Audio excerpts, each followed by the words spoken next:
Dear future aspirants, recently FCAT results have come out.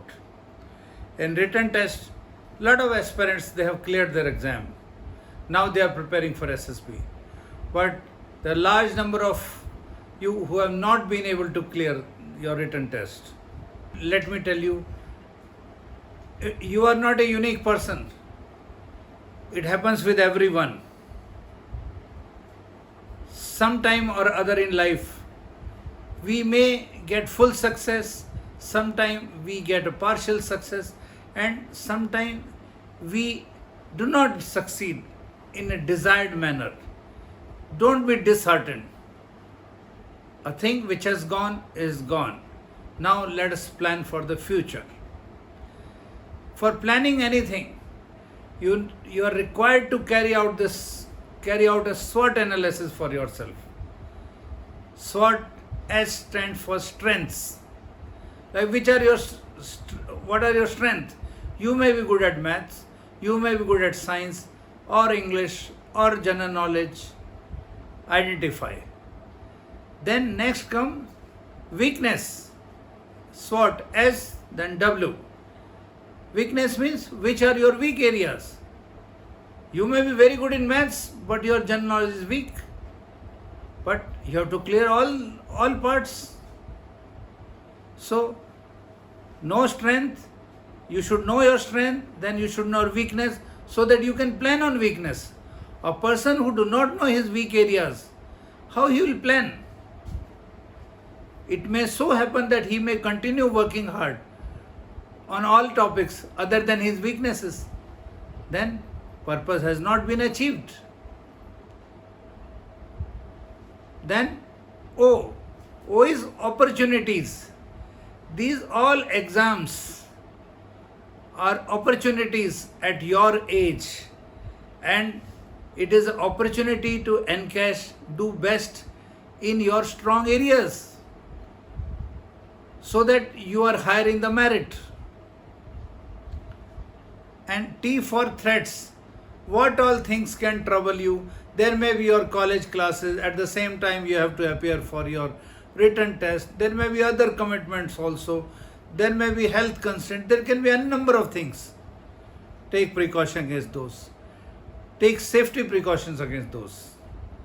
Now, I am coming to a point that you really need to carry out a detailed introspection of yourself. Only then your SWOT analysis will be successful. First and the foremost thing, did you really carry out a proper time management for yourself?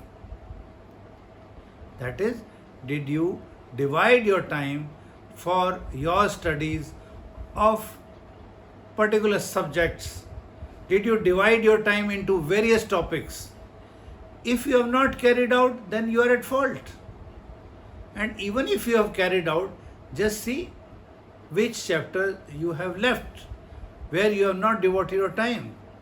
In such cases, your time management should go like this, that whichever area you are not good at, you must devote more time. Then second thing, did you cover your syllabus properly? Did you cover your complete syllabus? You might, out of 10 chapters, 15 chapters, you might have left 4 chapters, let us take, out of 15.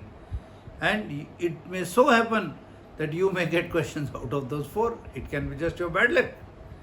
But fault is yours. Why you have not devoted time to all the chapters? Kindly plan your time in that manner. Next thing comes. Today is a competitive world.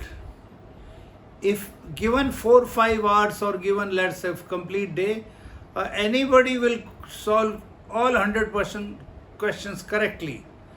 But these days, all competitive exams have got a time pressure test. 120 minutes, 120 questions. Or 120 minutes, 100 questions. Similar, something close to that only. If you have not carried out a timed mock text practice, then certainly you will not be able to attempt maximum questions. It is very important. Your timed mock test practice will tell you that how many questions you were able to solve in given particular time. Let us say that 120 minutes is time for paper. Then your mock test practice will tell you, okay, in 120 minutes you could do only 60 questions, 65, 70, 85. When you are supposed to solve maybe 100 or 120. So you should know you have to increase your speed. You have to apply, you have to see where all you are wasting time. You are supposed to allot more time for your weak areas, weak chapters. That one has to identify.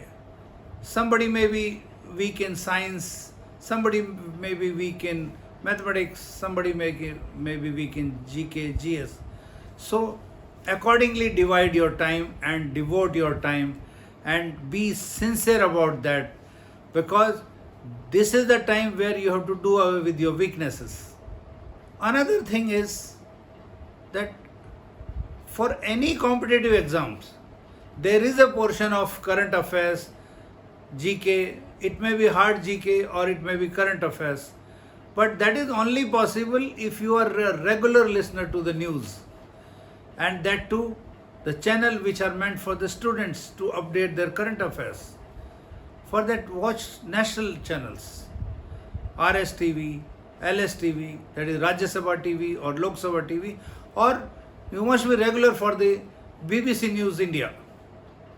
That gives you correct picture, correct analysis. Even they correlate things with the map also. It may be a national news or it may be international news. It really widens your horizon. Then one more thing which is very important. Were you really in possession of the correct study material? You may be filling 100 forms, but in case you do not have required study material, let us take, when you are appearing for FCAT, were you in possession of FCAT guide? Were you in possession of other study material like maps, atlas, a dictionary? And have you ever approached any tutor for clarifying your doubts? If you do not clarify your doubts, if you do not address your weak areas, then the whole exercise goes for a waste. Another very good thing, when you have to succeed, see, everybody's hard work is meant for success of his own. But when you make a study group, and study group not very big, 4, 5, 6 people, make a very good study group. From your friends you can exchange ideas. Similarly, one of your friend is good at maths, he can clarify your doubts for maths. Somebody is good in current affairs, he can update you on current affairs. Similarly for the other subject.